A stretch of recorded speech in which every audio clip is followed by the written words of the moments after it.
All right. Hello, everyone. That song keeps on going for a little while, so I thought it'd be best to just leave it for another time. How we feeling tonight? How we doing? Talk to me.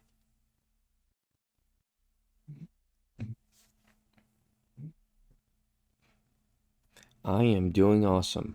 Feeling a little tired these days, but trading is not something you can just stop for a day, right? If you're in this, you're in this for real. So it's just worth showing up every single day, no matter what. And speaking of, today was another one of those days where we just do back and forth, right? It's just, as we were discussing during the weekly outlook, we're ranging, right? We're stuck between, if you want to use the terms that I personally use, buy side and sell side liquidity, right? We keep trying to raid one side to go to the other while always failing to reach that specific level. So until we break above or break below, there's nothing really interesting.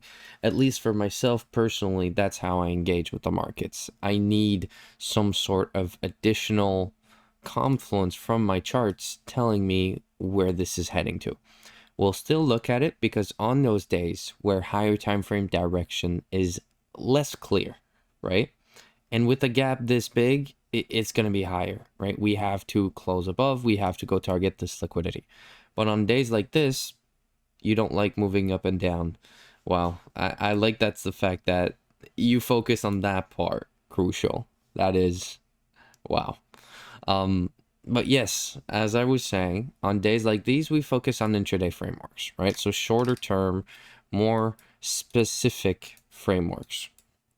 So that's what we'll look at here in a second. Now, I believe we had 10 a.m. news, right? I know I traded beforehand and we'll look at why, but I think it was 10 a.m. and not 9:45. Yes, we had jolts at 10 a.m. It's drinking time. Fair enough. Fair enough. What do we see in the morning, right? Well, at least for myself, I opened my charts at 9:15. So let's actually do a little bit of role play here. And don't think anything weird of it, but here it is. There we go. So that's where I opened my chart. And step number one for me to establish a daily plan is, okay, where are we in relation to the daily open? We are currently below. Okay, well, we traded pretty aggressively below. Can this be a manipulation? Well, it depends on SMT. For me, at least. For me to consider this a possible low of day, I need to see what's their SMT. Now, looking at these ranges, there is no SMT in my intraday time frame. Yes, sir. I like that GIF.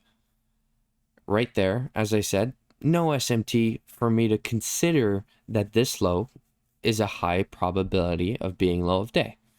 So for me, I just keep going. Now, is there at any point in time during important sessions, so for example, London, a raid followed by SMT? No. At that open, though, there is SMT on the highs here, and we'll showcase this. Both assets retraced to midnight open, but ES failed to break above that high, which is a random high overnight. Let me just actually switch back here. So nothing much that is, I guess, of interest at that point in time, right? So what do I do? Well, I wait for 9:30. And what am I going to concentrate on?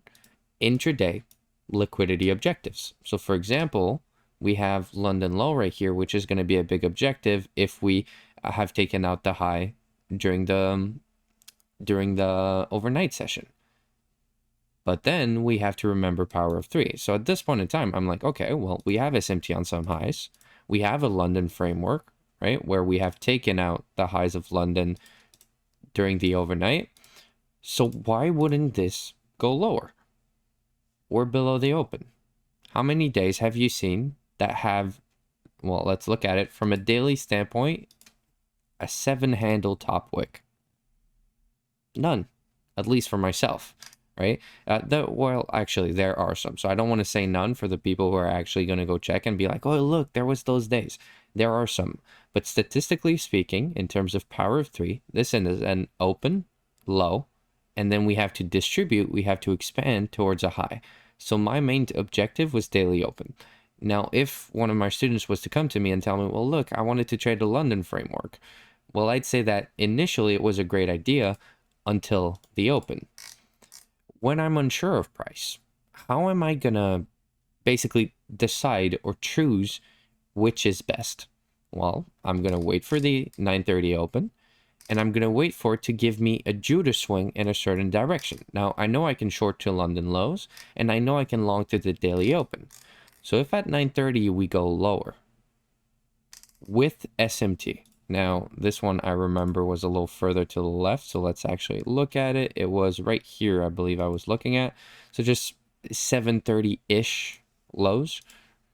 We have divergence. Now, is this the biggest divergence you've ever seen? No. We can go a little further and just have something that's a little more present, a little easier to see. But there is divergence at this point in time. What does this tell me? Well, it's very simple. This is a Judas swing. This is a time-based manipulation. There is SMT at this level, so I can now frame trades long towards that daily open, which is that dotted line that you see right here. So for me, it really was that simple. To be honest, on most days that have this big of an overnight movement, which is like what, 340-ish handles pretty much, there are no high probability setups for me to go to. That is what statistically I know. More often than not, I will just be watching price go on without me. Now, in this case, since there was a clear Judas swing at 9:30 confirmed by SMT, I didn't mind trading before news. So personally, I even entered right here because it did not seem like it wanted to trade back in that fair value gap with price going higher here, going back, going higher, going back. When this open load into this, I went straight in. Now, if you were looking for a rise model at that point in time, right, we can know that it wasn't until then because we just did not have a retracement into any inefficiency that could have given us an entry, right? We left this, let's go look at it. We left this open right here. Well, actually, let's go back to that cross right here. We did not trade back into it. Neither this and this was already previously invalidated. There are no other inversion fair value gaps close. So right up until we took out those early New York highs, right, near 720-ish, 745 pretty much, there was no entry. So you're already here, but this is something that I actually haven't brought back in a while. Where are my high probability opportunities for a framework? I will bring out my implied dealing range, which what is that? These are just quarters, right? So very simple, 0.5, 25, 0, and 1. And let me actually, what I was trying to do here is add the midpoint. Now I know that all my highest probability opportunities will be in that first quarter, but I also have entry or scaling opportunities in that second quarter. Pretty much anywhere between that 0.5, so halfway to my objective, I can look for a trade. Once I am above this level, I change my thinking and I start to look for take profits. So when we took out this high, and yes, this is an old breaker, which I always say that I do not use, but if there's no other breaker, will I use it? Yes, 100%. And why did I put a fib on there? Let's actually remove that real quick. Bring a box out. Now you can use this one, you can use this one, you can find a breaker in this range, you can find this breaker in this range. All I see is this unicorn, and it is a unicorn of here. We'll use the more recent of the two. It really doesn't matter. And when I'm displaying standard deviations, I don't look for precise levels. I look for overlap with specific levels. So for example, the fact that this 2.5 is near this daily open, just like this 2.5 is near this daily open, just gives me additional confidence that my objective should be met. Now entering right here on this, oh, let me actually fix that correctly. Entering on this unicorn, right, this fair value gap with a stop at 3 PD arrays would have given you quite a wide stop if you went all the way down here, but you had to notice certain inefficiencies to the left. So for example, I brought attention to this at the beginning, which is this inversion fair value gap, which means that I can place my stop right here. Now it doesn't give me much more. I like to showcase it, but this is not what's easy to notice. this is not what's simple. What's simple? Well, noticing the order block here. So fair value gap, order block, order block. So I did want to showcase it because my stop was based on this pretty much. Well, I entered earlier, but I trailed it here. So you only use the standard deviations on the breakers now, no manipulation leg. Exactly. It's just due to how I utilize standard deviations. So I don't use them as projections of where I anticipate price to gravitate, but I understand that when specific objectives are proportional to these breaker range, it is a higher probability trade, first of all. So my trade is better if when I draw my standard deviations, they are in close relation to my target. This makes my trade higher probability because I know that when these align, higher probability of reaching here. So just because of how I use them, and more specifically why I use them, doesn't mean that's the only way they can be used, right? A lot of people use it for profiling, for projecting anticipated ranges. For me, it's really just about, oh, well, look, this is close, this is better. So it's really just a confirmation. And if we look at this, we had 1.85, which is a little on the lower side, but would be a great partial to take right here. And as you guys probably noticed, it didn't do much after that, right? You would have had the chance to reach all the way to 4 standard deviations. Now, did we barely did not reach 4 standard deviation of the other breaker. But anyways, you have this open, and let's actually go look on the 15 because I remember I took profit somewhere on the 15. Yeah, okay, so I just drew out random highs because that aligned close to 4 standard deviation. So I did not have a clear objective in that sense because, as I told you guys, my bias wasn't clear. Why? Because we just created huge gaps, right? This is our new week opening gap. We're just trading inside of this. Now you can use specific levels, like for example, the quarters, and let's actually showcase this to you guys. This is something I don't talk too much about, but why not? Let's go look at it. See how we interact with these levels? This is our new week opening gap. So we fail to reach the one after, of course, being filled on the previous day. But right here, we fail to reach it. Then we take it, and then we trade above. Once we trade above, we return back down. We keep trading above. And then we stop at this level. This is your full fill of that new week opening gap. So you can have multiple different objectives. Now, as I always say, I like to be pessimistic when I'm testing charts and not focus on things like this. And this is 680. Did we reach 680? Let's go look at it. Yes, we went to the tick, fully filled that, and like 20 minutes later kept going higher. But for me, this was the trade, going long before the news. And utilizing these new week opening gaps level could have given you some clear objectives, perhaps to frame a short as well. To be honest with you guys, on moments like these, I just don't like to engage with the markets. So I had a nice opportunity to take a trade before the news. I had a nice partial objective and a nice final objective here that was met super quickly. And I just left. I left my charts. What's the point? And of course, on a day like today, I look back and I'm like, whoa, thank fuck. And some days I look back and I lose out on trading opportunities. That's just how it is, right? We also had big earnings and are going to continue to have big earnings going into tomorrow, I believe. Mark, weren't you the one that sent the earnings? I believe it was, right? What do we have going into tomorrow?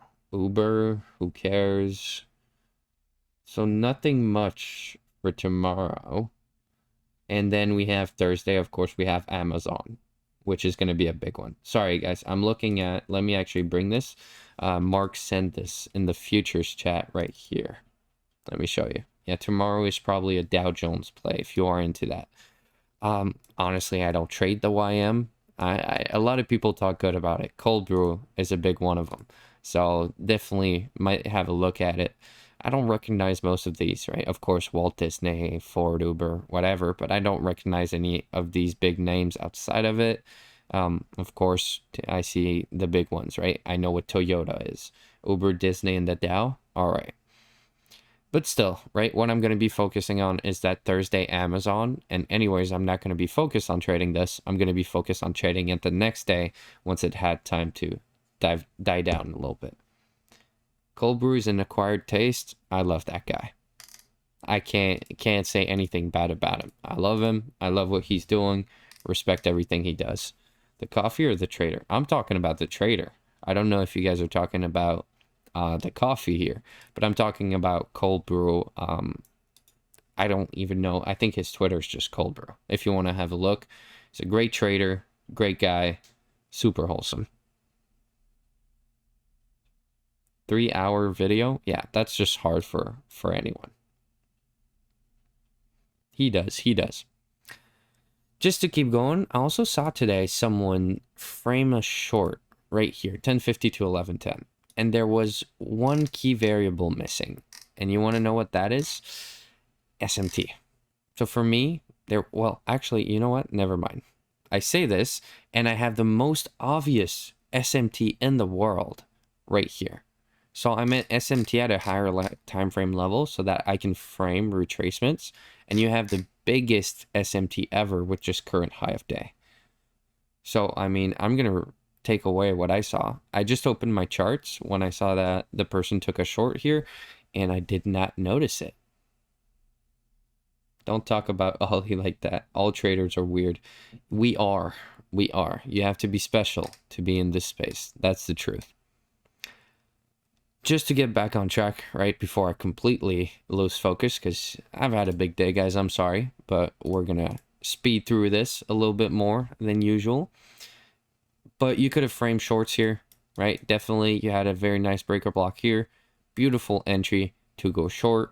Truth is, it just didn't work out, right? So you can't always win. Personally, as I said, I was one and done for the day. Got took a super early entry. Got a very nice trade, so I was one and done. But this, I would have clearly taken. Decent trade. We have met our objective. We have the SMT. We were looking at current high of day, which is this green line we see on our NASDAQ chart. Very beautiful. Just did not work out. And then afterwards, I personally never looked to take a trade into lunch because I don't like lunch expansions. But perhaps taking a lunch raid right after lunch would be a nice opportunity. So you'd look at the range from noon, and let's put this a little bigger. You'd look at the range from noon to 1:30, and you'd see that we took out the high right here. So from this point on, I can look short, even if it's at after 2 p.m., because it aligns with 2 p.m. open into a high, and then look to short. But as you can see, it would have been, I see a potential partial, but really more so of a break even. And anyways, I tell you guys always, I look to close all my trades at 4. So we'll look at it more in depth, but it did complete the move right on the open, pretty much. So rough one, it went to your target, but that's it. Fair enough. You guys are having full-on argument. What are your key macro times for AM session? 9:50 to 10:10, 10:50 to 11:10. That's it. That's all I use and consider for macros. Now, there are a bunch of different macros throughout the day. There are a bunch of different alignments for macros. A lot of people like to see 15 minutes before and 15 minutes after the hour. So 45 to 15 instead of 50 to 10. Now, for breaker blocks, that is very useful information. I just don't like to take someone else's concept and then just change my thing to make it my own and then name it the same thing.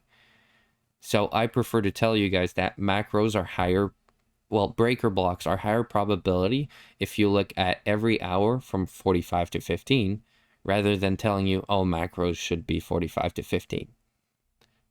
That's why I'm diving into data. That's why I want to provide that.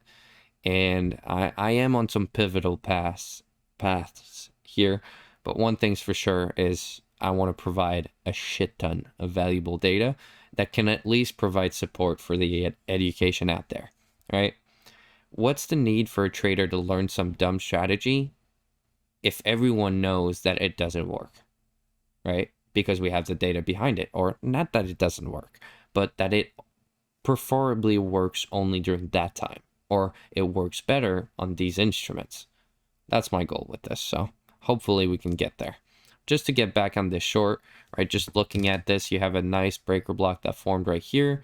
And I will look to short on this fair value gap that seems to be, I'm going over quickly since it's a loss. Unless someone took it, I would be more than happy to go in detail about it. But if we were to enter right here on this 1 PD array, 2 PD arrays, and actually that inversion fair value gap, so you would have had a very, very nice entry. So I say a loss, but you would have clearly looked at partial right here. So lunch rate. Okay, you know what? Let's focus more seriously on this. So as soon as this lunch rate gets taken out, I'm looking for a breaker. We actually have an earlier breaker right here. So your entry would not be what I'm showing, which is why you should never half-ass stuff like this. Let's showcase the breaker block. Yes, tap through it 20,000 times. Breaker block was created right here. So your entry would actually be just after, as we created this fair value gap. Now your 3 PD array stop loss rule would give you a stop loss, right? You would have gotten stopped because you have fair value gap right here, order block right here. Now you can use the order block right there, which is like a point higher than using this inversion fair value gap to the left, but that would have stopped you out. Of course, you might say, oh, well, why didn't you put your stop here? Because I have a mechanical stop loss. 3 PD array stop loss rule. If it just starts consolidating, that's not really something I want to be a part of, right? Look at this trade. It did bullshit until in 1 minute it did, well, actually it's just 50 handles for NASDAQ, but it did the whole move in 1 minute after consolidating for a long time. So not the best of setups. You could have waited, had a loss here, had a win on the next one. Once again, taking the mechanical framework. But for me, definitely, after a morning expansion like this and an overnight move down this big, there's no way I'm still looking at the charts, right? We went 350 points down to do 450 up. Like, why would you be looking at the PM? At least, as I tell you guys, that is how I engage with the markets. I don't like to spend a lot of time there. But definitely was a very nice trade before the news. Otherwise, it's just a day where I would have not had a lot of opportunity. Market's been nuts. Yeah, this week and last week, we've seen a lot of volatility. And we're going to see more of this as we keep having Trump tweets and stuff like that. Right? I'm not saying they're the cause for it, but they are adding more fuel to it. Right? So very volatile times. I'm just waiting for it to stabilize. We're at the start of the year. Am I going to blow my personal account on February? In February? No. Right? And I know this because I did it. I blew a lot of money on last February. So I want to make sure that doesn't happen again. And then you're going to go in March and you're going to say, hey, it's getting a little bit better. Then April, May, you're going to see the summer. You're going to be like, oh, that's kind of slow. And then it's going to be fall all over again. And we're going to see the best trading you ever saw that year. And then it's just going to keep doing the same thing year over year. You know, this is a long-term game. Expect some more BS news in February? Definitely do. Definitely do. I'm low risk. I cut my risk in half and I'm just writing from my profits previously.